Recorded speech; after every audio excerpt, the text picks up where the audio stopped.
Soleil des foins.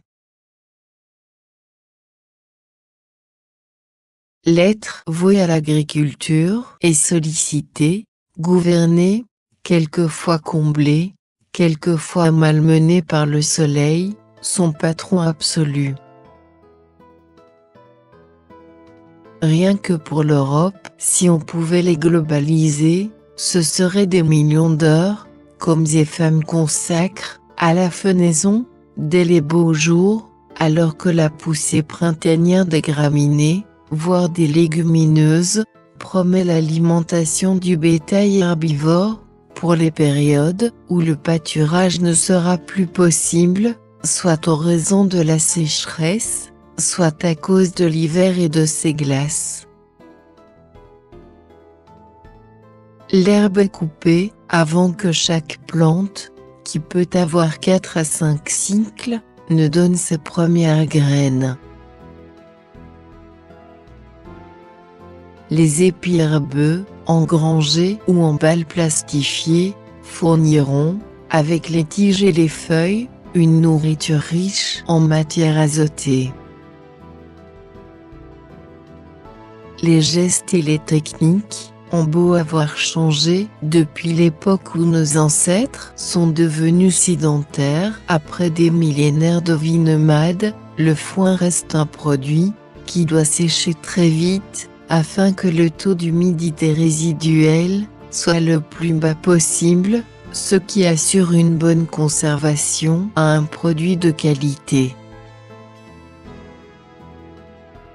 Tout le monde ne mesure pas l'intense travail que nécessite la fenaison. Et si la machine diminue l'effort, elle demande celui d'apprivoiser sa violence intrinsèque, de supporter son bruit, ses odeurs de graisse chaude, de fioul et de métal frotté.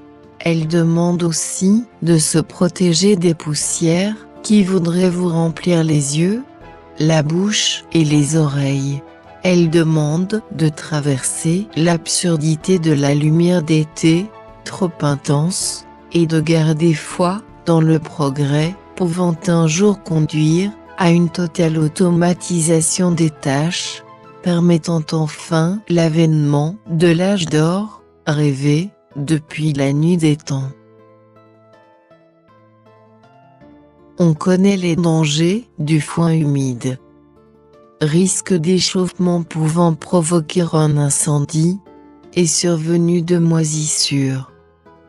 On connaît aussi certaines saisons infernales, où les beaux jours sont si rares, que les récoltes sont compromises voire impossibles.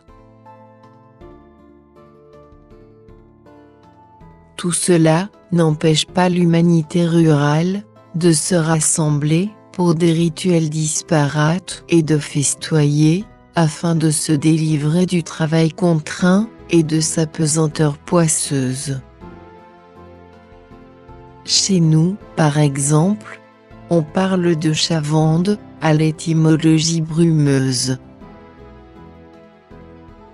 Les milliers de symboles tournoyants qu'on trouve à la même saison, dans toute l'Europe et au-delà, nous ramènent aux fêtes ancestrales du solstice d'été, liées au culte du soleil, fêtes païennes christianisées, avec flambées, bûchers pyramidaux, roues de feu, cercles enflammés, gerbes de flammes ou fournaises, festivités nocturnes, messes de la nuit, rites d'hiver, cérémonies et spectacles pyrotechniques, purification, bénédiction des feux, cortège de brandons ou de tisons, régénération de flammes, jeux et rites de passage, saut à travers l'incandescence, danse sur scène, musique en sabots, procession avec torches, élection d'un roi et d'une reine de la jeunesse, chants et concerts,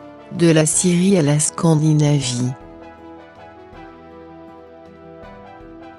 Décontenancés, les prairies rases attendent, assoiffées, le retour des orages, pour reverdir et dresser jour après jour, vers l'azur, leurs milliards de tiges que la brise, les insectes, et combien de clairs de lune vont caresser jusqu'à la nouvelle tonte.